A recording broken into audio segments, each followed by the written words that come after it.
સરેરાશ ખર્ચ ખર્ચના વિવિધ ખ્યાલો જોઈએ.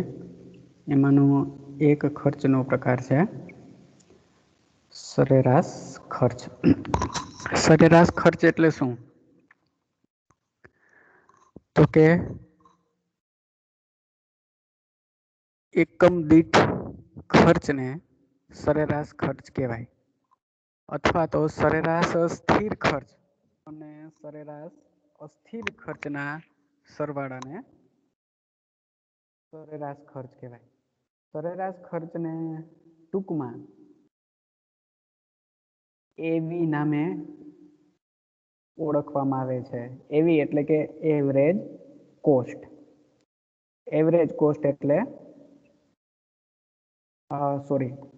સરેરાશ ખર્ચને ટૂંકમાં સરેરાશ સ્થિર ખર્ચને ટૂંકમાં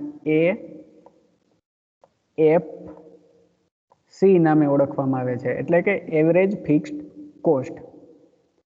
સરેરાશ સ્થિર ખર્ચ એટલે કે એકમ દીઠ સ્થિર ખર્ચ.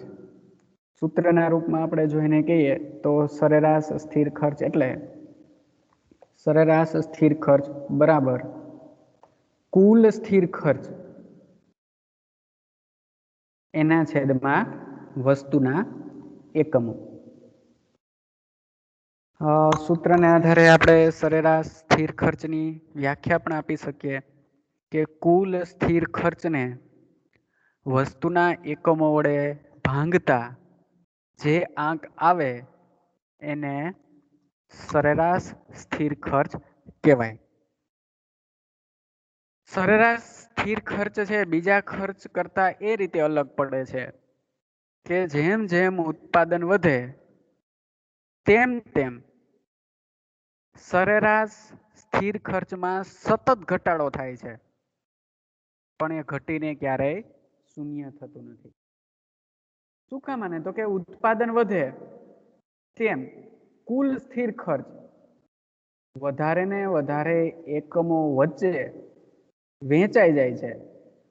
તેથી ઉત્પાદન વધતા સરેરાશ સ્થિર ખર્ચ સતત ઘટતું જાય છે, પણ એ ઘટીને ક્યારેય શૂન્ય થતું નથી.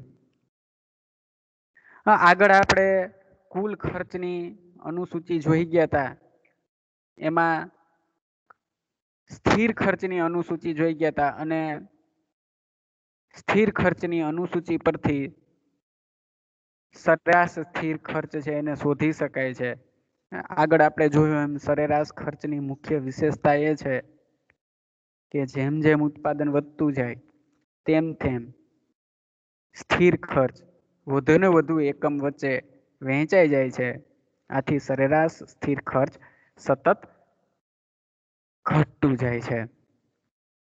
ઓકે, સરેરાશ સ્થિર ખર્ચને સમજવા માટે આપણે સરેરાશ સ્થિર ખર્ચની અનુસૂચિ જોઈએ. તો આ સરેરાશ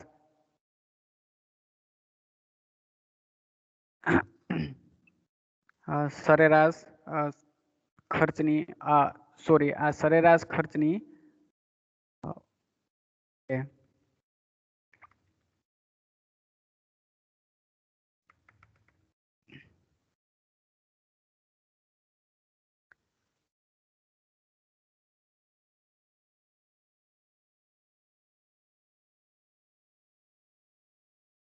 ઓકે, આ સરેરાશ ખર્ચની અનુસૂચિ છે આપણી સામે છે. સરેરાશ સ્થિર ખર્ચની અનુસૂચિ છે આપણી સામે છે.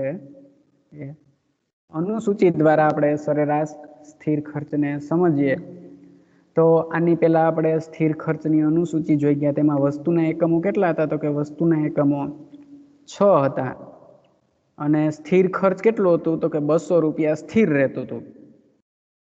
અને એ વસ્તુના એકમો અને સ્થિર ખર્ચ પરથી અહીંયા આપણે સરેરાશ સ્થિર ખર્ચ શોધેલું છે ત્રીજી કોલમમાં, અને એના પરથી આપણે અહીંયા સરેરાશ સ્થિર ખર્ચની આકૃતિ દોરેલી છે.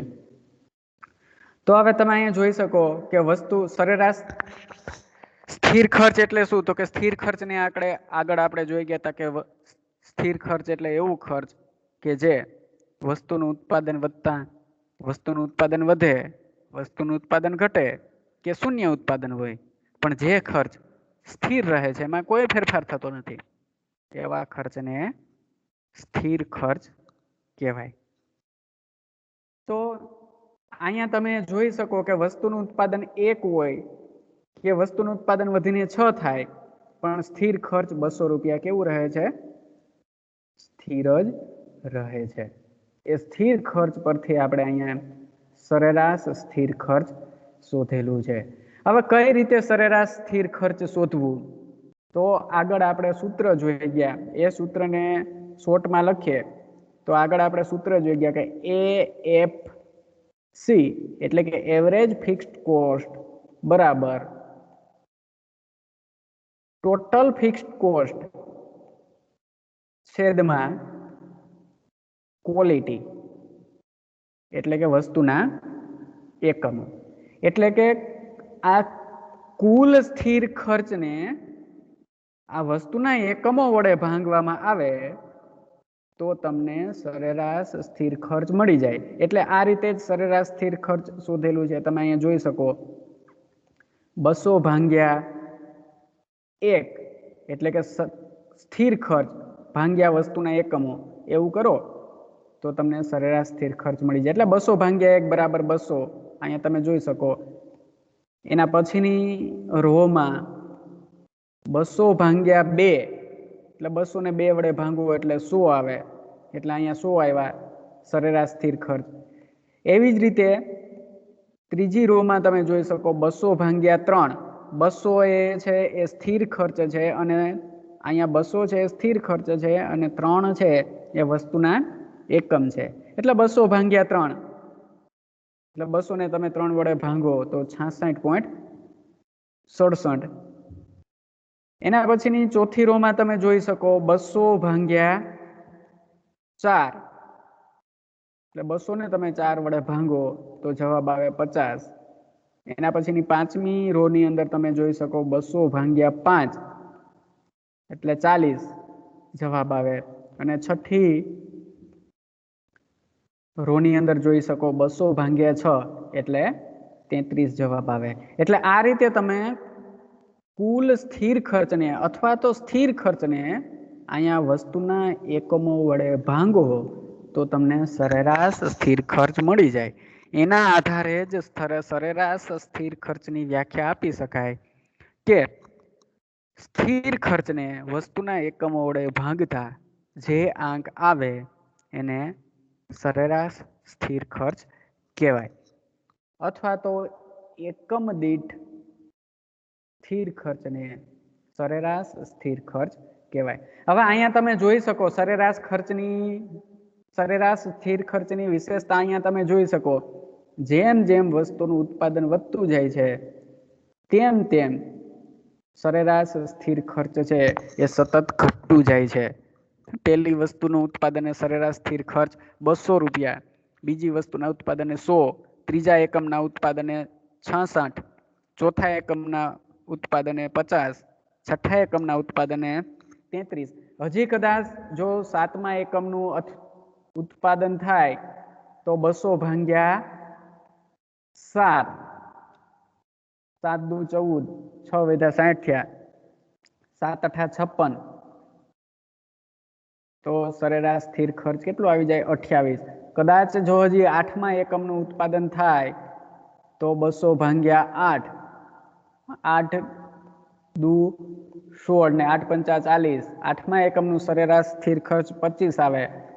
એવી જ રીતે હજી 10મા એકમનું વસ્તુનું ઉત્પાદન થાય તો 200 ભાગ્યા 10, તો 10મા એકમનું સરેરાશ ખર્ચ 20 રૂપિયા આવે. આમ જેમ જેમ ઉત્પાદન વધતું જાય એમ તમે જોઈ શકો સરેરાશ ખર્ચ છે એ સતત ઘટતું જાય, પણ એ ઘટીને ક્યારેય શૂન્ય થતું નથી. એટલે આ રીતે આપણે અનુસૂચિ સમજાવવાની કે બાજુની અનુસૂચિમાં જોઈ શકાય કે જેમ જેમ વસ્તુનું ઉત્પાદન વધતું જાય તેમ તેમ સરેરાશ ખર્ચ સતત ઘટતું જાય છે, પણ ઘટીને ક્યારેય શૂન્ય થતું નથી. શું કામ આને એવું થાય? તો કે જેમ વસ્તુનું ઉત્પાદન વધતું જાય તેમ સરેરાશ ખર્ચ વસ્તુના વધુને વધુ એકમ વચ્ચે વહેંચાઈ જાય. એક એકમનું ઉત્પાદન થતું હોય તો 200 રૂપિયા એક એકમ વચ્ચે વહેંચાય. 2 એકમનું ઉત્પાદન થાય તો 200 રૂપિયા વસ્તુના 2 એકમ વચ્ચે વહેંચાય. એવી જ રીતે જ વસ્તુના 6 એકમનું ઉત્પાદન થાય તો 200 રૂપિયા વસ્તુના 6 એકમ વચ્ચે વહેંચાય. એવી જ રીતે 10 એકમનું ઉત્પાદન થાય તો 200 રૂપિયા વસ્તુના 10 એકમ વચ્ચે વહેંચાય. એટલે જવાબ આવે 20. અને જો 20 એકમનું ઉત્પાદન થાય તો સ્થિર ખર્ચ 200 રૂપિયા વસ્તુના 20 એકમ વચ્ચે વહેંચાય. એટલે જવાબ આવી જાય સીધો 10. એટલે આ રીતે જેમ જેમ વસ્તુનું ઉત્પાદન વધતું જાય તેમ તેમ સરેરાશ ખર્ચ વસ્તુના વધુને વધુ એકમ વચ્ચે વહેંચાઈ જાય છે. આથી વસ્તુનું ઉત્પાદન વધતા સરેરાશ સ્થિર ખર્ચ સતત ઘટે છે, પણ ઘટીને ક્યારેય શૂન્ય થતું નથી. ઓકે, એને આધારે આપણે અહીંયા આકૃતિ દોરી શકીએ. અહીંયા તમે જોઈ શકો આકૃતિની અંદર એક્સ ધરી પર સરેરાશ સ્થિર ખર્ચ લેવામાં આવેલું છે. સોરી, એક્સ ધરી પર વસ્તુના એકમો લેવામાં આવેલા છે. વાય ધરી પર ખર્ચ લેવામાં આવેલું છે. પણ કયું ખર્ચ લેવામાં આવેલું છે? સરેરાશ સ્થિર ખર્ચ. આકૃતિની અંદર એ એફ રેખા છે એ સરેરાશ સ્થિર ખર્ચની રેખા છે. એફ નો મતલબ જ એવો થાય, એ એટલે એવરેજ અને એફ એટલે ફિક્સ્ડ, અને સાથે સી લગાડી દો તો એવરેજ ફિક્સ્ડ કોસ્ટ. ફિક્સ્ડ એટલે સ્થિર, એવરેજ એટલે સરેરાશ અને કોસ્ટ એટલે ખર્ચ. એટલે આકૃતિમાં એફ રેખા છે એ સરેરાશ સ્થિર ખર્ચની રેખા છે. એ તમે રેખાને જોઈ શકો, એ ડાબી બાજુ ઉપરથી એફ રેખા એટલે કે સરેરાશ સ્થિર ખર્ચની રેખા ડાબી બાજુ ઉપરથી જમણી બાજુ નીચે તરફ સતત ઢળે છે. પણ એ રેખા છે એ અહીંયા એક્સ ધરીને આ રીતે આડી ધરીને સ્પર્શ કરતી નથી. એનો અર્થ એવો થાય કે જેમ જેમ ઉત્પાદન વધે તેમ તેમ સરેરાશ ખર્ચમાં સતત ઘટાડો થાય છે, પણ સરેરાશ ખર્ચ ઘટીને ક્યારેય શૂન્ય થતું નથી. આપણે જે વસ્તુ બાજુની અનુસૂચિમાં જોઈએ એ જ વસ્તુ આપણે આકૃતિમાં પણ દર્શાવી શકીએ આ રીતે. અહીંયા દાખલા તરીકે એમ બિંદુ હોય તો એમ બિંદુએ તમે જોઈ શકો વસ્તુનું ઉત્પાદન 1 છે અને સરેરાશ સ્થિર ખર્ચ 200 રૂપિયા છે. એવી જ રીતે એના પછી ત્યાર પછીમાં જોઈ શકો, ત્યાર પછીના બિંદુએ આ રીતે ત્યાં દાખલા તરીકે એન બિંદુ હોય તો એન બિંદુએ જોઈ શકો તમે કે વસ્તુનું ઉત્પાદન 2 એકમનું થાય ત્યારે સરેરાશ ખર્ચ અહીંયા 100 રૂપિયા હોય. એવી જ રીતે ત્યાર પછીના બિંદુએ જોઈ શકો આ રીતે પેલું દોરી નાખો તમે આડો લંબ, તો અહીંયા પી બિંદુ મૂકો તો પી બિંદુએ જોઈ શકાય કે વસ્તુનું ઉત્પાદન 3 એકમનું થાય ત્યારે સરેરાશ ખર્ચ 60 રૂપિયા હોય છે. વસ્તુનું ઉત્પાદન 4થા એકમનું થાય, અહીંયા 4 એકમનું થાય ત્યારે એ 50 રૂપિયા હોય છે. આવું તમે આકૃતિની અંદર પણ દર્શાવી શકો. એટલે તમારે આકૃતિ સમજાવતી વખતે એનું તારણ ખાસ યાદ રાખવાનું છે કે એ એફ રેખા છે એ ડાબી બાજુ ઉપરથી જમણી બાજુ નીચે તરફ ઢળે છે, પણ એ એક્સ ધરીને સ્પર્શ કરતી નથી. એનો અર્થ એવો થાય કે જેમ જેમ ઉત્પાદન વધે તેમ તેમ સરેરાશ સ્થિર ખર્ચ સતત ઘટતું જાય છે, પણ ઘટીને ક્યારેય શૂન્ય થતું નથી. ઓકે, સરેરાશ સ્થિર ખર્ચ પૂરું. એના પછી છે, એના પછીનો પોઈન્ટ છે સરેરાશ અસ્થિર ખર્ચ. સરેરાશ અસ્થિર ખર્ચ એટલે તો કે એકમ દીઠ અસ્થિર ખર્ચને સરેરાશ અસ્થિર ખર્ચ કહેવાય. એકમ દીઠ અસ્થિર ખર્ચને સરેરાશ અસ્થિર ખર્ચ કહેવાય. અથવા તો સરેરાશ અસ્થિર ખર્ચ એટલે એકમ દીઠ અસ્થિર ખર્ચ. સૂત્રના રૂપમાં કહીએ ને, જો સરેરાશ અસ્થિર ખર્ચને શોર્ટમાં આ રીતે ઓળખવામાં આવે છે,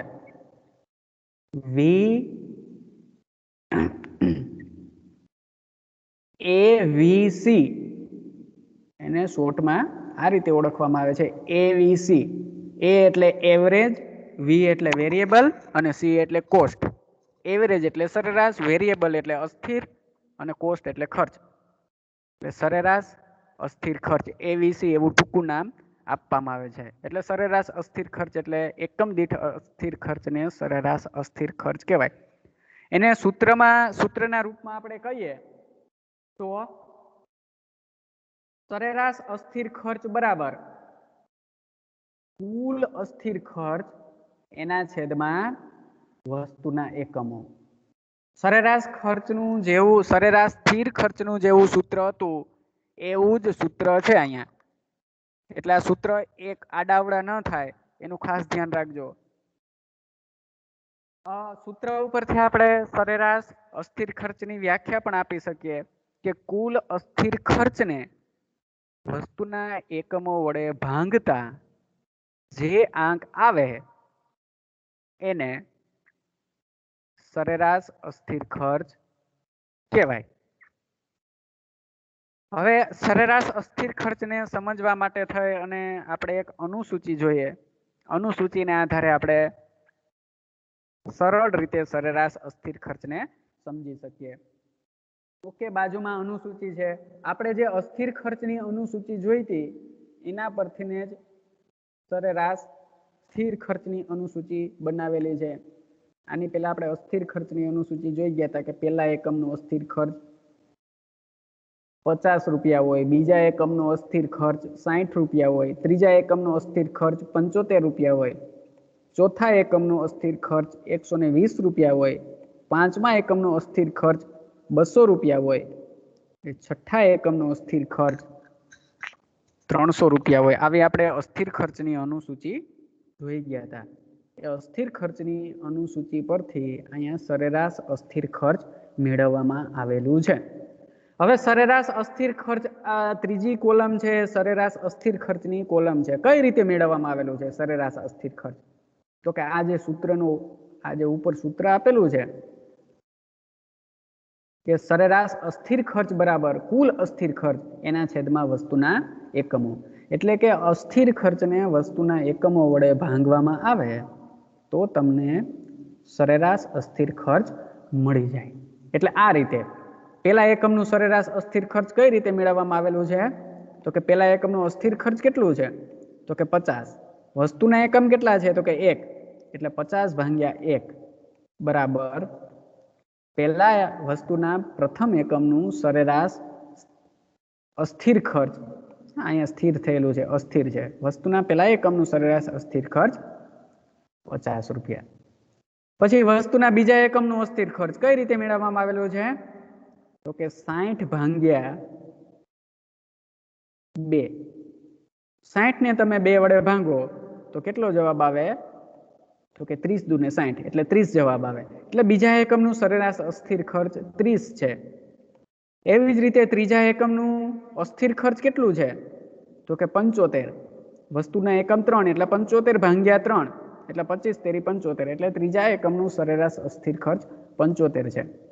એવી જ રીતે ચોથા એકમનું સરેરાશ ખર્ચ 120 ભાગ્યા 4 એટલે 3 ચોક 12, શૂન્ય લગાવી દો તો 30.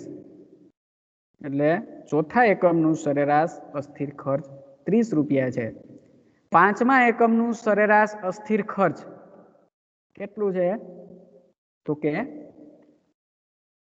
કુલ અસ્થિર ખર્ચ 200 ભાગ્યા 5 એટલે 4. અને છઠ્ઠા એકમનું સરેરાશ અસ્થિર ખર્ચ 300 ભાગ્યા 6 એટલે 5 6 30 એટલે 50. એટલે આ રીતે તમે કુલ સ્થિર ખર્ચને વસ્તુના એકમો વડે ભાંગો તો સરેરાશ સ્થિર ખર્ચ મળી જાય, અથવા તો એકમ દીઠ અસ્થિર ખર્ચ મળી જાય.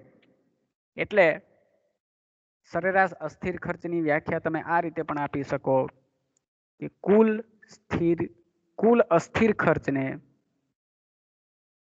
વસ્તુના એકમો વડે ભાંગતા જે આંક આવે એને સરેરાશ અસ્થિર ખર્ચ કહેવાય. સરેરાશ અસ્થિર ખર્ચની તમે એક વિશેષતા જોઈ શકો અહીંયા કે શરૂઆતમાં ઉત્પાદન વધતા સરેરાશ અસ્થિર ખર્ચ ઘટે. અહીંયા જોઈ શકો તમે 3 એકમ સુધી. અહીંયા 3 એકમ સુધી તમે જોઈ શકો અસ્થિર ખર્ચ સરેરાશ અસ્થિર ખર્ચ ઘટે. પેલા 50 રૂપિયા હતું, પેલા એકમનું સરેરાશ અસ્થિર ખર્ચ 50 રૂપિયા હતું. બીજા એકમનું સરેરાશ અસ્થિર ખર્ચ 30 રૂપિયા છે, 50 થી ઘટીને 30 થઈ ગયું. ત્રીજા એકમનું સરેરાશ અસ્થિર ખર્ચ 25 રૂપિયા છે. 3 એકમ સુધી સરેરાશ અસ્થિર ખર્ચ ઘટે. પછી તમે જોઈ શકો આગળ ચોથા એકમથી ફરી પાછું સરેરાશ અસ્થિર ખર્ચ વધે છે. જોઈ શકો ચોથા એકમનું સરેરાશ અસ્થિર ખર્ચ 25 થી વધીને 30 થાય. પાંચમા એકમનું સરેરાશ અસ્થિર ખર્ચ 40 થાય અને છઠ્ઠા એકમનું સરેરાશ અસ્થિર ખર્ચ 50 થાય. એટલે તમારે આ રીતે એ બાબતને ધ્યાનમાં રાખી અને તમારે અનુસૂચિ અને આકૃતિ સમજાવવાની થાય. બાજુની અનુસૂચિમાં જોઈ શકાય કે જેમ જેમ વસ્તુનું ઉત્પાદન વધે છે તેમ તેમ શરૂઆતમાં સરેરાશ અસ્થિર ખર્ચ ઘટે છે. એટલે કે પેલા 3 એકમ સુધી સરેરાશ અસ્થિર ખર્ચ ઘટે છે. પેલા એકમનું સરેરાશ અસ્થિર ખર્ચ 50 રૂપિયા હોય, બીજા એકમનું સરેરાશ અસ્થિર ખર્ચ 30 રૂપિયા હોય, ત્રીજા એકમનું સરેરાશ અસ્થિર ખર્ચ ઘટીને 25 રૂપિયા થાય. પરંતુ ત્યાર પછી ત્રીજા એકમ પછી જો વસ્તુનું ઉત્પાદન કરવામાં આવે તો સરેરાશ અસ્થિર ખર્ચ વધે છે. એટલે કે ચોથા એકમનું સરેરાશ અસ્થિર ખર્ચ 40 રૂપિયા હોય, પાંચમા એકમનું સરેરાશ અસ્થિર ખર્ચ 40 રૂપિયા હોય અને છઠ્ઠા એકમનું સરેરાશ અસ્થિર ખર્ચ 50 રૂપિયા થાય છે. આવું શું કામ થાય છે? તો કે શરૂઆતમાં કયો નિયમ કામ કરતો હોય છે? તો કે શરૂઆતમાં વધતા મળતરનો નિયમ કામ કરતો હોય છે. શરૂઆતમાં કયો નિયમ કામ કરતો હોય છે? શરૂઆતમાં વધતા મળતરનો નિયમ છે એ કામ કરે છે. પરંતુ ત્યાર પછી વધતા મળતરનો નિયમ કામ કરે અથવા તો ઘટતા ખર્ચનો નિયમ છે એ કામ કરે છે. ઘટતા ખર્ચનો નિયમ કામ કરે એટલે વસ્તુનું ઉત્પાદન વધતા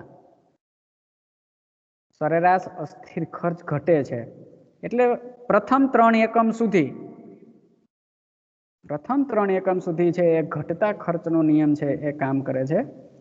એટલે વસ્તુનું ઉત્પાદન વધતા સરેરાશ અસ્થિર ખર્ચ ઘટે છે. પરંતુ ત્યાર પછી ત્રીજા એકમ પછી એટલે કે ચોથા એકમનું જો ઉત્પાદન કરવામાં આવે, ચોથા, પાંચમા અને છઠ્ઠા એકમનું ઉત્પાદન કરવામાં આવે તો વધતા ખર્ચનો નિયમ કામ કરે છે. એટલે કે વસ્તુનું ઉત્પાદન વધતા સરેરાશ અસ્થિર ખર્ચ પણ વધે છે. કારણ કે ત્યાર પછી ત્રીજા એકમ પછી ઘટતા મળતરનો નિયમ છે એ કામ કરે છે. ઓકે, આ જ વાતને આપણે આકૃતિ દ્વારા જોવાની છે. ઓકે, અહીંયા સમજૂતી પણ આપેલી છે. આંકડાઓ જોતા ખ્યાલ આવે છે કે શરૂઆતમાં સરેરાશ અસ્થિર ખર્ચ વધારે હોય છે, પછી તે ઘટતું જાય છે અને ત્યાર પછી એ ફરીથી વધે છે. બાજુમાં અનુસૂચિની સમજૂતી પણ આપેલી છે.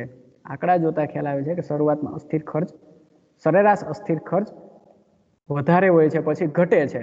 અહીંયા પેલા વધારે છે, પછી 25, 30, 25, 30 અને 25 થાય છે, એટલે કે ઘટે છે. પછી ત્યાર પછી ફરીથી વધવા માંડે છે, એટલે કે 30, 40 અને 50 થાય છે. શું કામ આને?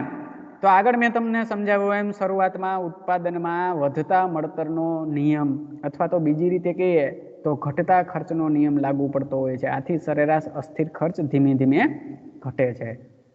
જ્યાં સુધી અસ્થિર સાધનો 2 પ્રકારના હોય, સ્થિર સાધનો અને અસ્થિર સાધનો. એટલે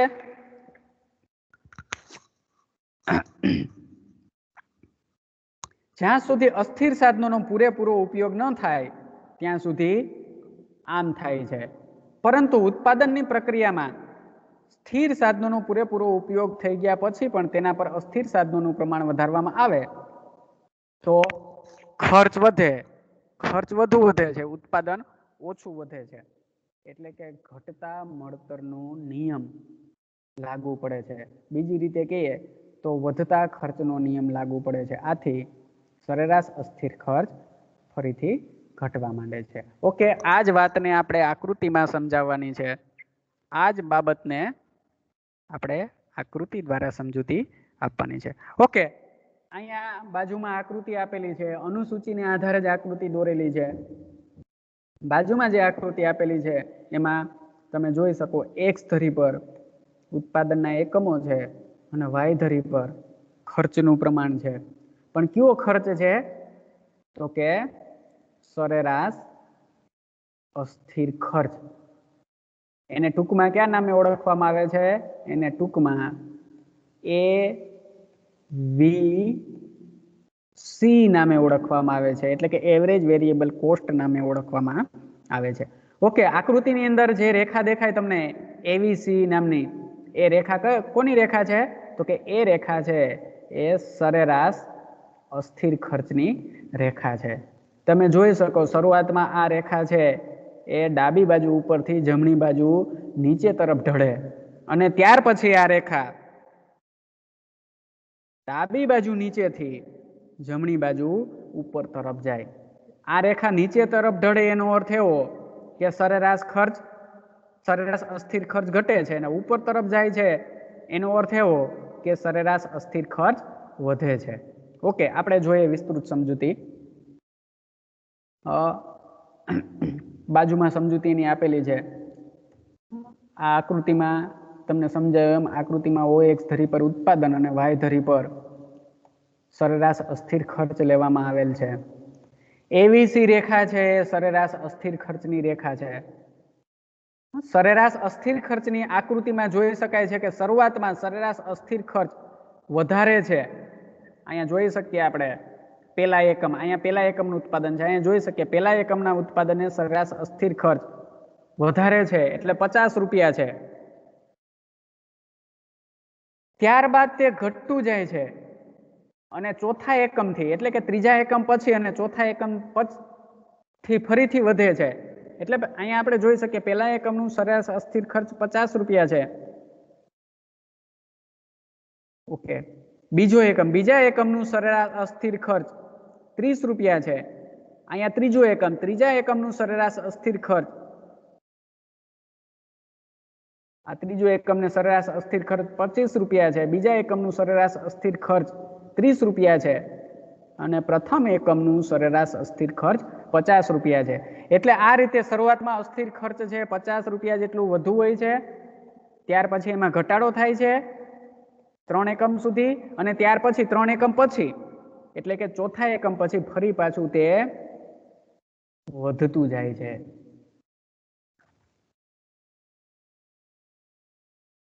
ત્રણ એકમ આપણે કઈ રીતે કહી શકીએ? તો કે 3 એકમ સુધી સરેરાશ અસ્થિર ખર્ચની રેખા નીચે તરફ ઢળે છે એટલે 3 એકમ સુધી સરેરાશ અસ્થિર ખર્ચ વધતું જાય છે. 3 એકમ પછી સરેરાશ અસ્થિર ખર્ચની રેખા આ રીતે ઉપર તરફ જાય છે. એનો અર્થ એવો કે ત્રીજા એકમ પછી સરેરાશ અસ્થિર ખર્ચ છે એ વધતું જાય છે.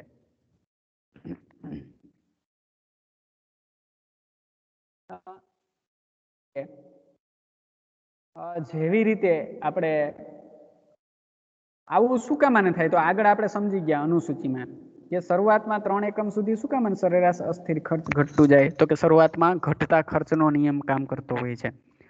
જ્યારે સ્થિર સાધનોનો પૂરેપૂરો ઉપયોગ થયેલો ન હોય, સ્થિર સાધનોના પ્રમાણમાં અસ્થિર સાધનોનું પ્રમાણ ઓછું હોય, એટલે સ્થિર સાધનોનો પૂરેપૂરો ઉપયોગ થયેલો ન હોય ત્યારે ત્યાં સુધી ઘટતા ખર્ચનો નિયમ કામ કરતો હોય છે. પરંતુ સ્થિર સાધનોનો પૂરેપૂરો ઉપયોગ થઈ જાય પછી વધતા ખર્ચનો નિયમ છે એ કામ કરતો હોય છે. એટલે શરૂઆતમાં સરેરાશ અસ્થિર ખર્ચ ઘટે છે અને ત્યારબાદ વધે છે. ઓકે, જેવી રીતે આપણે સ્થિર ખર્ચ, કુલ અસ્થિર ખર્ચ એ બંનેનો સરવાળો કરીને કુલ ખર્ચ મેળવી શકીએ, એવી જ રીતે સરેરાશ સ્થિર ખર્ચ અને સરેરાશ અસ્થિર ખર્ચનો સરવાળો કરી અને આપણે સરેરાશ ખર્ચ પણ મેળવી શકીએ. એટલે સૂત્રના રૂપમાં કહીએ તો કુલ સ્થિર ખર્ચ પ્લસ કુલ અસ્થિર ખર્ચ બરાબર કુલ ખર્ચ અને સરેરાશ સ્થિર ખર્ચ પ્લસ સરેરાશ અસ્થિર ખર્ચ બરાબર સરેરાશ ખર્ચ. જોજો શબ્દ બરાબર જોજો, સરેરાશ સ્થિર ખર્ચ, સરેરાશ અસ્થિર ખર્ચ અને સરેરાશ ખાલી સરેરાશ ખર્ચ. ઓકે, એટલે હવે પછીનો જે આપણે પોઈન્ટ જોવાનો છે એ સરેરાશ ખર્ચનો જોવાનો છે. પણ સરેરાશ ખર્ચનો પોઈન્ટ જોતા પહેલા આપણે સ્થિર ખર્ચ અને અસ્થિર ખર્ચનો વ્યવહારમાં શું ઉપયોગ છે એ જોઈ જવાનું છે. એટલે એના પછીનો પોઈન્ટ છે આપણો સ્થિર ખર્ચ અને અસ્થિર ખર્ચનો વ્યવહારમાં ઉપયોગ. એટલે જોઈએ એના પછી આપણે ખર્ચના આમ તો મુખ્ય બે પ્રકાર અત્યાર સુધીમાં જોઈ ગયા, સ્થિર ખર્ચ અને અસ્થિર ખર્ચ. પણ એની અંદર પણ બે પ્રકાર બીજા પડ્યા, સરેરાશ સ્થિર ખર્ચ અને સરેરાશ અસ્થિર ખર્ચ. જો કે એ સરેરાશ સ્થિર ખર્ચ છે એ સ્થિર ખર્ચનો જ એક ભાગ છે અને સરેરાશ અસ્થિર ખર્ચ છે એ અસ્થિર ખર્ચનો જ એક ભાગ છે. એટલે બંનેના આપણે વ્યવહારમાં ઉપયોગ જોવાના છે. જોઈએ ઉત્પાદકનો નફો એટલે શું? તો કે ઉત્પાદકનો નફો એટલે કુલ ખર્ચ અને કુલ આવક વચ્ચેનો તફાવત. ઉત્પાદકનો નફો એટલે ઉત્પાદકની આવક નહીં, ઉત્પાદકનો નફો એટલે ઉત્પાદકની આવક નહીં, પણ ઉત્પાદકનો નફો એટલે આવક માઇનસ ખર્ચ. એટલે કુલ આવક માંથી કુલ ખર્ચ બાદ કરવામાં આવે તો ઉત્પાદકનો નફો આપણે જાણી શકીએ, અથવા તો એને ઉત્પાદકનો નફો કહેવાય. એટલે ઉત્પાદકનો નફો એટલે કુલ આવક અને કુલ ખર્ચ વચ્ચેનો તફાવત. જો કુલ ખર્ચ કરતા કુલ આવક વધારે હોય તો ઉત્પાદકને કેવો નફો મળે છે? યાદ રાખજો, હમણાં પેઢીની સમતુલા આવશે બીજા યુનિટની અંદર. જો કુલ ખર્ચ કરતા કુલ આવક વધારે હોય તો ઉત્પાદકને અસામાન્ય નફો મળે. એટલે આ રીતે કુલ ખર્ચ કરતા કુલ આવક વધારે હોય, કુલ આવક વધારે હોય તો ઉત્પાદકને કેવો નફો મળે? તો કે ઉત્પાદકને મહત્તમ નફો મળે, અથવા તો ઉત્પાદકને અસામાન્ય નફો મળે. સામાન્ય નફા ઉપરાંતનો એ નફો છે. જો કુલ આવક અને કુલ ખર્ચ બરાબર હોય, એક જ સરખા હોય, બરાબર સમજો, હમણાં પેઢીની સમતુલાની અંદર આવશે, કુલ આવક અને કુલ ખર્ચ બંને સરખા હોય તો ઉત્પાદકને કેવો નફો મળે? તો કે તો ઉત્પાદકને સામાન્ય નફો મળે. કુલ આવક અને કુલ ખર્ચ બંને સરખા હોય તો ઉત્પાદકને સામાન્ય નફો મળે. અને સામાન્ય નફાનો સમાવેશ કેમાં થઈ જાય છે? તો કે સામાન્ય નફાનો સમાવેશ કુલ ખર્ચની અંદર થઈ જાય છે. સામાન્ય નફાને અલગથી દર્શાવવાની જરૂરિયાત રહેતી નથી. સામાન્ય નફાનો સમાવેશ કુલ ખર્ચમાં થઈ જાય. એટલે કુલ આવક બરાબર કુલ ખર્ચ હોય તો ઉત્પાદકને સામાન્ય નફો મળે છે. અને કુલ ખર્ચ કરતા કુલ આવક ઓછી હોય તો ઉત્પાદકને શું મળે છે? કુલ ખર્ચ કરતા કુલ આવક ઓછી હોય તો ઉત્પાદકને શું મળે છે? તો કે તો ઉત્પાદકને ખોટ મળે છે. ઓકે, આ ત્રણેય વસ્તુ ક્લિયર? જો કુલ ખર્ચ કરતા કુલ આવક વધુ હોય તો ઉત્પાદકને અસામાન્ય નફો મળે છે. જો કુલ ખર્ચ અને કુલ આવક, કુલ ખર્ચ થઈ ગયું, અહીંયા કુલ ખર્ચ અને કુલ આવક બંને સરખા હોય તો ઉત્પાદકને સામાન્ય નફો મળે છે. સામાન્ય નફાનો સમાવેશ કેમાં થાય છે? તો કે સામાન્ય નફાનો સમાવેશ કુલ ખર્ચમાં થઈ જાય છે. અને જો કુલ ખર્ચ કરતા કુલ આવક વધુ હોય તો ઉત્પાદકને ખોટ જાય છે. એટલે આ રીતે ખર્ચ અને આવકને આધારે ઉત્પાદકનો નફો છે એ જાણવામાં આવે છે. ઓકે, અહીંયા આગળ મેં તમને કહી દીધું કે સામાન્ય નફાની ગણતરી કેમાં થાય છે? તો કે સામાન્ય નફાની ગણતરી કુલ ખર્ચમાં થાય છે. એટલે જો કુલ આવક કરતા કુલ ખર્ચ વધારે હોય તો ઉત્પાદકને ખોટ જાય છે. આનો અર્થ એવો થયો કે ઉત્પાદકને ખોટ ન જાય એટલા માટે સ્થિર ખર્ચ અને અસ્થિર ખર્ચ બંને ઉત્પાદકને નીકળી રહેવા જોઈએ.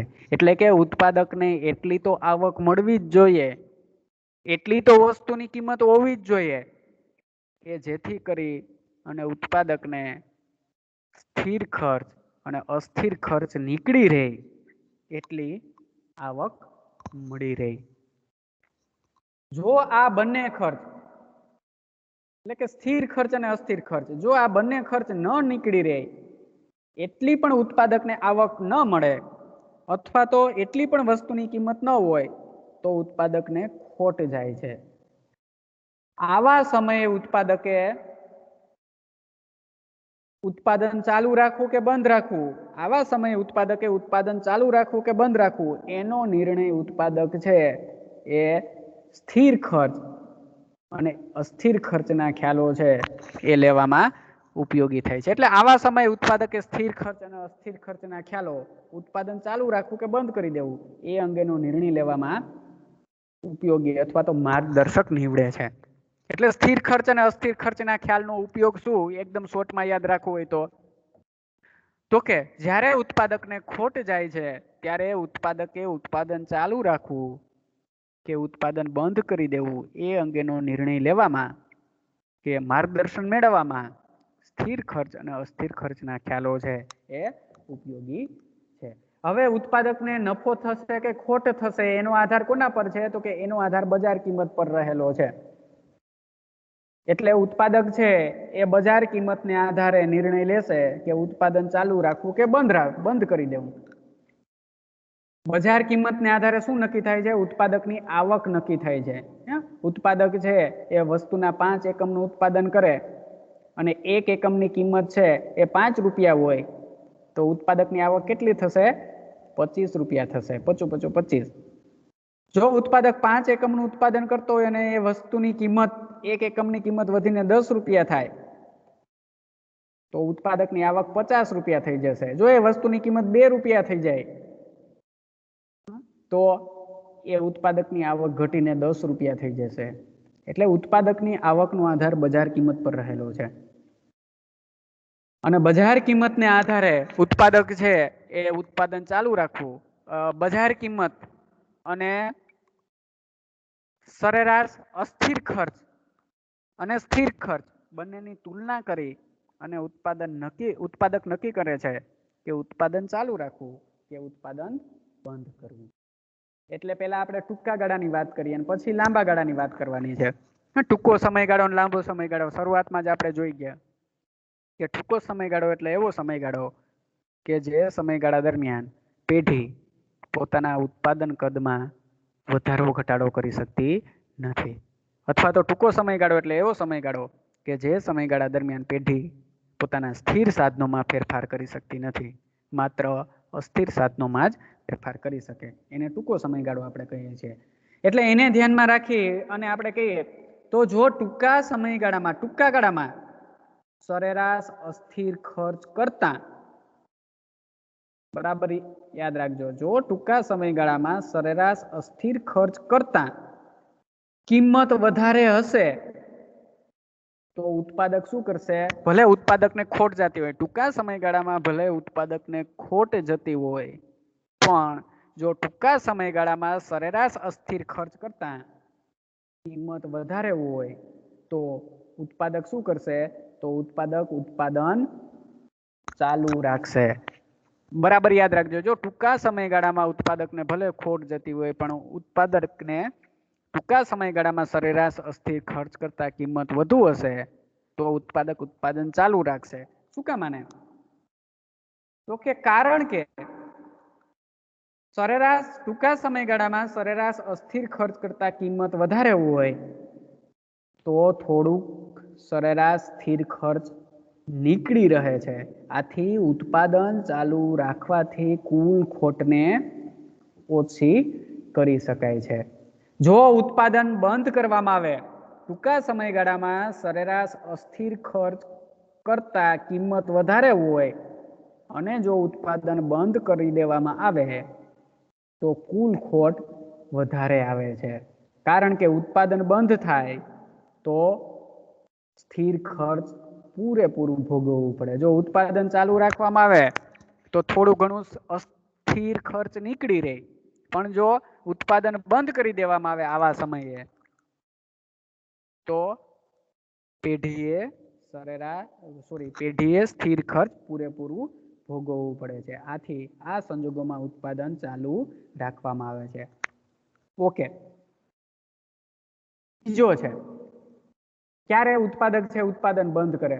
જો ટૂંકા ગાળામાં સરેરાશ અસ્થિર ખર્ચ કરતા કિંમત ઓછી હોય તો એનો અર્થ એવો થયો કે પેઢીને અહીંયા અસ્થિર ખર્ચ પણ નીકળતું નથી. અસ્થિર ખર્ચ કરતા કિંમત ઓછી છે એટલે પેઢીને અહીંયા અસ્થિર ખર્ચ નીકળતું નથી.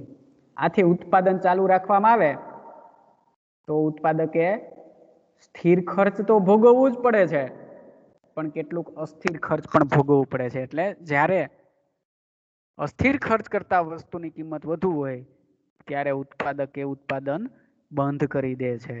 કારણ કે એવા સમયે ઉત્પાદકે ઉત્પાદન ચાલુ રાખે તો એને સ્થિર ખર્ચ તો આખું ભોગવવું જ પડે છે, પણ કેટલુંક અસ્થિર ખર્ચ પણ ભોગવવું પડે છે. એટલે વધારે એને ખોટ જાય છે. એના બદલે જો એ ઉત્પાદન બંધ કરી દે તો માત્ર પેઢીએ સ્થિર ખર્ચ જ ભોગવવું પડે છે, અસ્થિર ખર્ચ ભોગવવું પડતું નથી. એટલે કે પેઢીની ખોટ છે એ ઓછી કરી શકાય. એટલે ટૂંકા ગાળામાં સરેરાશ અસ્થિર ખર્ચ કરતા કિંમત ઓછી હોય તો એવા સમયે પેઢી ઉત્પાદન બંધ કરી દે તો પેઢી પોતાની ખોટ ઓછી કરી શકે છે. એટલે જો ટૂંકા ગાળામાં સરેરાશ અસ્થિર ખર્ચ કરતા કિંમત ઓછી હોય તો પેઢી ઉત્પાદન બંધ કરી દે છે. અહીંયા મેં કીધું એ જ છે, જો ટૂંકા ગાળામાં સરેરાશ અસ્થિર ખર્ચ કરતા કિંમત ઓછી હોય તો પેઢીએ થોડું અસ્થિર ખર્ચ ભોગવવું પડે છે. અને સ્થિર ખર્ચ તો પેઢીએ ભોગવવું જ પડે છે, પણ કેટલુંક અસ્થિર ખર્ચ પણ ભોગવવું પડે. એટલે આના કરતા તો ઉત્પાદન બંધ કરી દેવામાં આવે તો ઉત્પાદકે માત્ર સ્થિર ખર્ચ જ ભોગવવું પડે. આથી આવા સંજોગોમાં ઉત્પાદન બંધ કરી દેવામાં આવે છે. એટલે આપણે એનું તારણ આ રીતે કાઢી શકીએ, જો ટૂંકા ગાળામાં સરેરાશ અસ્થિર ખર્ચ નીકળી રહે એટલી બજાર કિંમત હોય તો ઉત્પાદન ચાલુ રાખવામાં આવે છે, કારણ કે ઉત્પાદન ચાલુ રાખવાથી ખોટને ઓછી કરી શકાય. જો ટૂંકા ગાળામાં સરેરાશ અસ્થિર ખર્ચ કરતા કિંમત વધારે હોય તો થોડું અસ્થિર ખર્ચ પણ નીકળી રહે છે, માટે ઉત્પાદન ચાલુ રાખવામાં આવે છે. જો ટૂંકા ગાળામાં સરેરાશ અસ્થિર ખર્ચ કરતા કિંમત ઓછી હોય તો ઉત્પાદન બંધ કરી દેવામાં આવશે, કારણ કે ઉત્પાદન ચાલુ રાખવાથી વધારે ખોટ જાય છે અને ઉત્પાદન બંધ કરવાથી ઓછી ખોટ કરી શકાય છે. એટલે આમ ટૂંકા ગાળામાં સરેરાશ અસ્થિર ખર્ચ નીકળી રહે એટલી બજાર કિંમત હોય તો ઉત્પાદન ચાલુ રાખવામાં આવે. લાંબા ગાળાની વાત કરીએ તો લાંબો સમયગાળો એટલે એવો સમયગાળો કે જે સમયગાળા દરમિયાન પેઢી ઉત્પાદનના સ્થિર સાધનો અને અસ્થિર સાધનો બંને સાધનોમાં વધારો ઘટાડો કરી શકે અને લાંબો ગાળો કહેવાય. અથવા તો લાંબો ગાળો એટલે એવો ગાળો કે જે ગાળા દરમિયાન પેઢી પોતાના કદમાં વધારો ઘટાડો કરી શકે. એટલે લાંબા સમયગાળાની વાત કરીએ તો લાંબે ગાળે સરેરાશ અસ્થિર ખર્ચ ઉપરાંત સરેરાશ સ્થિર ખર્ચ એટલે કે સરેરાશ કુલ ખર્ચ નીકળી રહે એટલી બજાર કિંમત હોય તો જ પેઢી ઉત્પાદન ચાલુ રાખશે. એટલે સરેરાશ કુલ ખર્ચ કરતા ઓછી કિંમત હોય તો લાંબે ગાળે પેઢી છે ઉત્પાદન બંધ કરી દેશે. એટલે આ રીતે ટૂંકા ગાળામાં અને લાંબા ગાળામાં પેઢીએ ઉત્પાદન ચાલુ રાખવું કે બંધ કરવું એનો નિર્ણય લેવામાં સ્થિર ખર્ચ અને અસ્થિર ખર્ચના ખ્યાલો છે એ ઉપયોગી છે. એના પછીનો આપણો ખ્યાલ હશે સરેરાશ કુલ ખર્ચ, પણ એ ખ્યાલની ચર્ચા છે એ આપણે આવતીકાલે કરશું. ઓકે.